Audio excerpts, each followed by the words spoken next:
به نام خدای مهربان. سلام. تو این ویدیو میخوام یه تعریف ساده ای از برون فکنی براتون داشته باشم، یا همون پرواز روح بهش میگن، داشته باشم و آشنا بشن افرادی که با این اصطلاحات آشنایی درست و کافی ندارن و یه درک متقابل بهتری از هم داشته باشیم در مورد معنا و مفهوم برون فکنی. خب ببینید دوستان، ما فقط این جسم و در واقع این بدن و پوست و استخون و اینجور مسائل نیستیم. ما علاوه بر بدن فیزیکیمون بدنهای انرژیایی هم داریم. این بدنهای انرژیایی در واقع از روح ما منشعب شدن و ما توی زمان برون فکنی با استفاده از این بدنهای انرژیاییمون میتونیم از جسم خودمون فاصله بگیریم و اصطلاحاً یک پرواز روحی رو تجربه کنیم، یا یک سفر روح یا یک سفر کالبد و برامون برون فکنی اتفاق بیفته. پس هر بار که ما میگیم که یک نفر برون فکنی کرد، منظورمون اینه که بدن انرژیاییش از بدن فیزیکیش جدا شد و مهمتر از اون اینه که آگاهیش، یعنی اون چیزی که به همراه بدن انرژیاییش هست، از بدن فیزیکیش جدا شد. پس اگر بخوایم یه تعریف ساده از برون فکنی داشته باشیم، یعنی اینکه جدا شدن آگاهی یا همون بدن انرژیمون از بدن فیزیکی ما. هر وقت این اتفاق برای کسی رخ بده، اون فرد تجربه برون فکنی داشته یا تجربه پرواز روح داشته. متوجه شدید؟ مثلا میگه من خواب بودم، از خواب انگار روحم، حالا در اصل روح نیست، کالبدشه، از جسمم جدا شد و خودم رو میدیدم.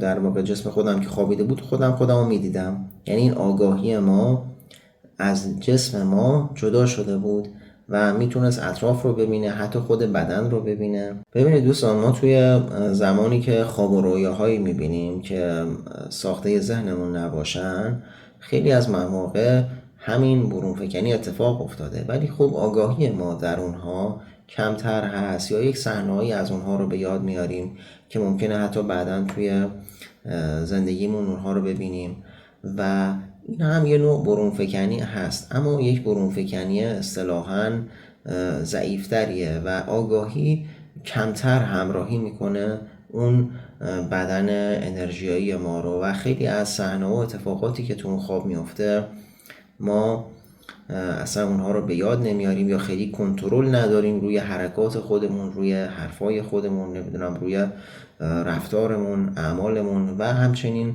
اینکه کجا باشیم.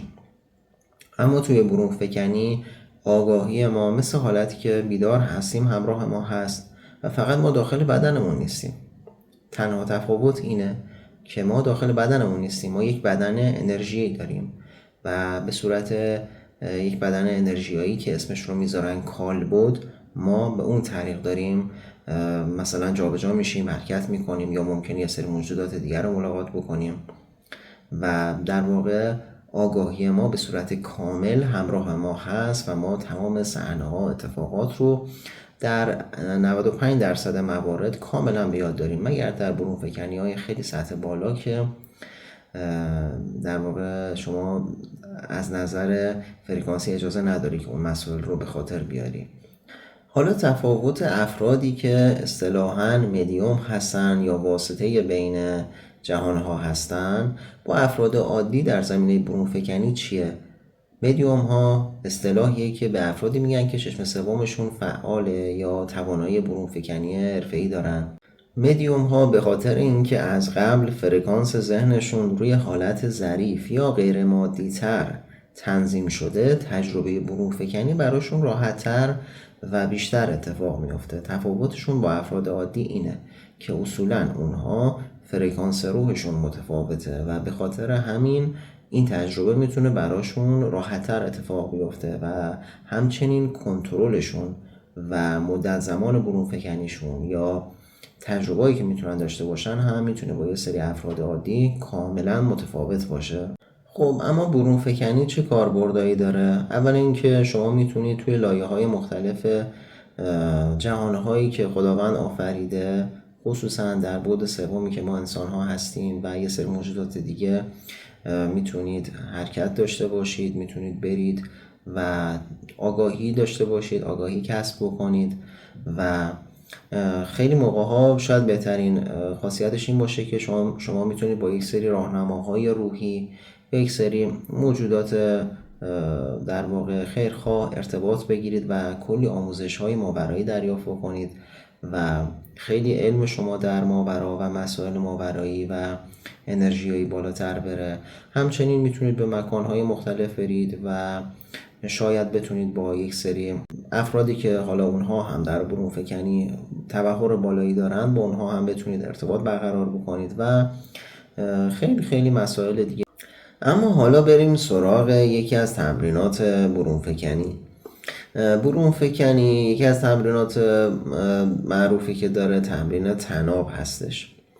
خب تو این تمرین شما ابتدا بایستی توی مکان آروم و خلوت با یه نور خیلی کم دراز بکشید. حالا بهتره که دراز بکشید و بهترم هست که به پشت دراز بکشید و شروع میکنید به تنفس های عمیق. تنفس عمیق شکمی خصوصا باشه خیلی بهتره. حالا اگر با تنفس شکمی آشنایی ندارید ممکنه که فکر میکنم توی ویدیو دیگه براتون توضیح بدم. چشماتون رو میبندید و با چشمای بسته عرض کردم شروع میکنید به تنفس عمیق و سعی میکنید تا جای ممکن بدنتون کاملا بی حرکت بشه، ذهنتون آرام آرام باشه و بعد از اینکه به این حالت رسیدید شروع میکنید تجسم این که انگار یک طناب در واقع محکم و صفر بالای سر شما هست و شما با دستای انرژیتون، نه با دستای واقعی خودتون، با دستای همون کالبد انرژیاییتون که عرض کردم اول ویدیو شروع میکنید این طناب گرفتن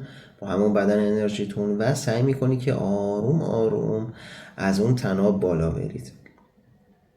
وقتی که این تمرین رو که انجام میدید ممکنه که احساس کنید یه نقاطی از بدنتون انگار یه انرژیایی داره حرکت میکنه یا ممکنه احساس جریان هوا داشته باشید توی بدنتون، تو نواحی از بدنتون و اینجا بعدش افراد دو دسته میشن. یه عده ممکنه به یه لرزش خیلی شدیدی بیفته بدنشون و بعد آگاهیشون از جسم فیزیکیشون خارج بشه. بعضی ممکنه یه صداهای عجیب غریب بشنون و بعدش از آگاهی خودشون از جسمشون فاصله بگیره، در واقع خروج اتفاق بیفته. افراد دو دسته میشن و مهمترین مسئله اینه که در زمانی که میخواد خروج اتفاق بیفته اگر صدای شدید شنیدید یا دچار لرزش شدید به هیچ عنوان نترسید، هول نکنید تا تجربه خروج تا به آخر اتفاق بیفته. ممکنه توی دفعات اولی که داری سعی میکنی از اون طنابی که به صورت فرضی بالای سقف آویزونه و روبروی توی بالا بری اینطور حس کنی که مثلا قسمتی از بدنت خارج شده اما همه بدنت خارج نشده. این خودش نشونه خیلی خوبیه و نشون دهنده پیشرفته و هر چقدر که بیشتر تمرین میکنی احساس میکنی قسمت‌های بیشتری از بدنت واقعا خارج شدن و یه احساس سبکی خیلی خاصی تو اون نواحی از بدنت داری و این هم نشونه خوبیه که نشون دهنده پیشرفته. شما اگر این تمرین رو انجام بدید یکی از تمرینات بسیار معروف و قوی برای برون فکنی هستش. احتمال بالایی داره که این تجربه رو کسب بکنید. خب تو دفعات اول ممکنه رخ نده ولی اگر صبور باشید و تمرین کنید احتمال اینکه برون فکنی براتون اتفاق بیفته خیلی زیاده. ببینید دوستان برون فکنی خیلی مسائل داره، در عین سادگی واقعا پیچیدگی‌های خاص خودش رو داره، چه در تمرینات چه در وضعیت اون فرد و خیلی مسائل دیگه. من سعی کردم توی این ویدیو یه نگاه خیلی خیلی ساده شده ای رو به مسئله برون فکنی داشته باشیم که برای افراد مبتدی یک شناخت خوبی باشه و همچنین سعی کردم تمرین طناب رو بگم که اینم تمرین معروفی بود و بتونن یه جوری با انجام تمرینش یک آشنایی خوبی با این قضیه پیدا بکنن. انشالله که در پناه خداوند نور و صفا باشید. حالا انشالله سعی میکنم به مرور آموزش های بیشتری در این زمینه قرار بدم. فعلا خدا نگهدارتون باشه.